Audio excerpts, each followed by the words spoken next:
Oigan, ¿ustedes saben quién es Carl Pribram y la teoría del cerebro holográfico? Pues, ¿qué le digo que yo no? Pero hoy lo vamos a descubrir y seguramente va a ser algo muy interesante con Gabriel Aranda. Él es emprendedor y me da mucho gusto saludarte. ¿Cómo estás? Muy buenos días. Así es, el día de hoy vamos a hablar sobre esta teoría que habla sobre el cerebro holográfico. Ajá. Entonces me gustaría explicarte un poquito sobre la historia de quién fue Carl Pribram. Este personaje fue un neurocirujano que fue un doctor emérito en la Universidad de Stanford en Estados Unidos. Y él, digamos, dedicó gran parte de su vida a descubrir cómo almacenaba el cerebro la memoria. Ok. Entonces, bueno, antes se creían que se debía a los impulsos eléctricos o algo, que el cerebro era el que realmente se almacenaba en su masa, lo que viene siendo la memoria. Pero él descubre y él determina, porque al final de cuentas termina de finalizar su hipótesis y teoría, y demuestra que efectivamente el cerebro guarda nuestros recuerdos o nuestra memoria de manera holográfica. Ok. Sí. Cuando hablamos de holográfico, lo que pienso es algo como en tercera dimensión, como así, ¿no? Bueno, mira, te explico. Lo que sucede es de que Carl Pribram pasa muchos años de su vida tratando de ver cómo funcionaba esto, hasta que se encuentra con un personaje que fue precisamente un premio Nobel de 1971 llamado Dennis Gabor. Ajá. Dennis Gabor gana su premio Nobel gracias al descubrimiento de la holografía.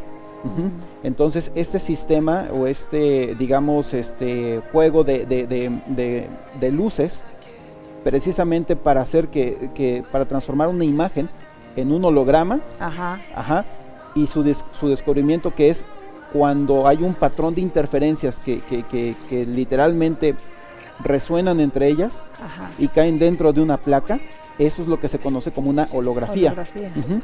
Lo interesante de eso es que efectivamente Carl, cuando descubre esto, lo descubre precisamente haciendo experimentos con animales, donde literalmente hace una incisión en el cerebro del animal y demuestra que, a pesar de que él elimina partes, aún así el animal sigue recordando todo lo que había aprendido, ¿no? Ok, o sea, no pierdes lo que ya tenías. Exactamente, sino que más bien ese recuerdo que tú tienes no se almacena en un lugar específico del cerebro, sino que se almacena en todas partes del cerebro. Okay. Igual que en una holografía. Oye, qué interesante está, porque de repente te dicen, ay, le quitaron una parte del cerebro así y olvidó, o te pegaste y olvidaste, pero no es eso. No es eso. Ok, es que nada más está recorrido en otro lado, y el chiste es de que el cerebro dé la vuelta a donde estaba.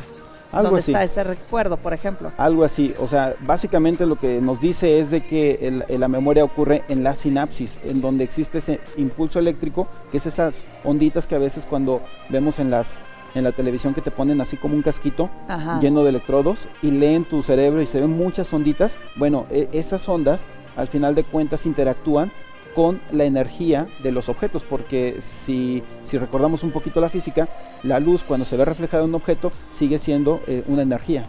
Entonces, okay, cuando esa energía, que es energía electromagnética, interactúa con esas onditas que genera el cerebro, se genera lo que es el patrón de interferencia, y es lo que nosotros determinamos como la realidad. Te tengo una pregunta para después de este corte que Perfecto. Vamos a hacer. Aguanta, No se me van, que ahí viene una pregunta sobre todo esto. Regresamos. ¿Qué pasa, por ejemplo, entonces con nosotros cuando sufrimos un golpe o algo así, tenemos una pérdida de memoria, ya sea a corto plazo o de plano a largo plazo? ¿Qué pasa ahí con toda esta teoría? ¿Será? Mira, técnicamente las investigaciones apuntan a que cuando existe un trauma, ya sea un trauma por algún accidente, un trauma por alguna clase de shock, algo que a lo mejor una noticia que te causa una impresión demasiado fuerte, es posible que se altere, digamos, el mecanismo sobre cómo el cerebro accede a esa información. Ok. Sí, entonces ese mecanismo al alterarse ya no recupera tan fácilmente el recuerdo que se almacena dentro de. Ok, a comparación de lo que explicabas ahorita con el perrito, ¿no? O el animalito. Que le retiraron esa parte, pero todo lo demás sigue funcionando. Exactamente, pero también hay que asumir que cuando el animalito estuvo aprendiendo, que era un chimpancé, no tenía una clase de trauma que a lo mejor hubiera alterado su manera en cómo almacenaba la información que estaba aprendiendo. Claro, claro. Ahora también hay algo bastante interesante que descubrió Karl Pribram. Él se dio cuenta que las células, las miles y millones de células que existen en nuestro cuerpo, también tienen o se comunican con el cerebro de una manera holográfica. Y de hecho ya en años posteriores otros científicos han hipotizado, ¿verdad?, de que es muy probable que esas millones o miles de millones de células estén o trabajen bajo mecánicas como las partículas cuánticas, es decir, tiene un comportamiento cuántico. ¿En qué sentido? Una partícula, a nivel cuántico, uno de sus propiedades es de que tiene un entrelazamiento y una superposición cuántica. Esto significa que a través del entrelazamiento, dos partículas que están entrelazadas, si una se mueve, la otra se mueve de la misma manera.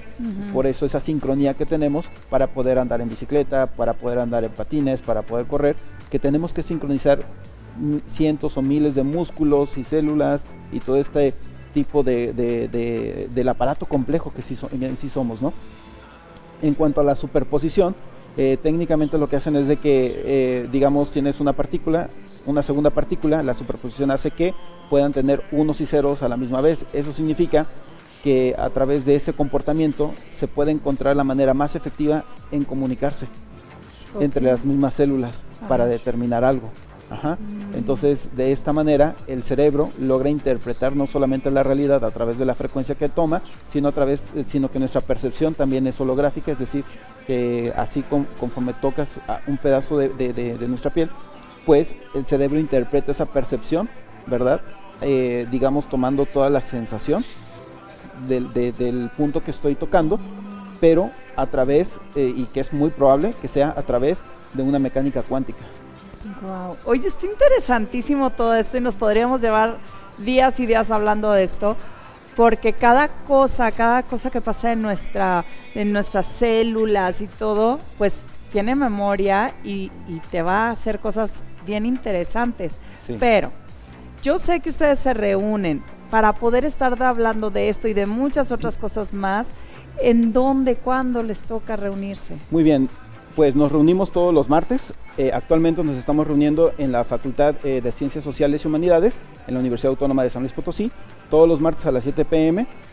La única manera ahorita de asistir es confirmando a través de nuestras redes sociales.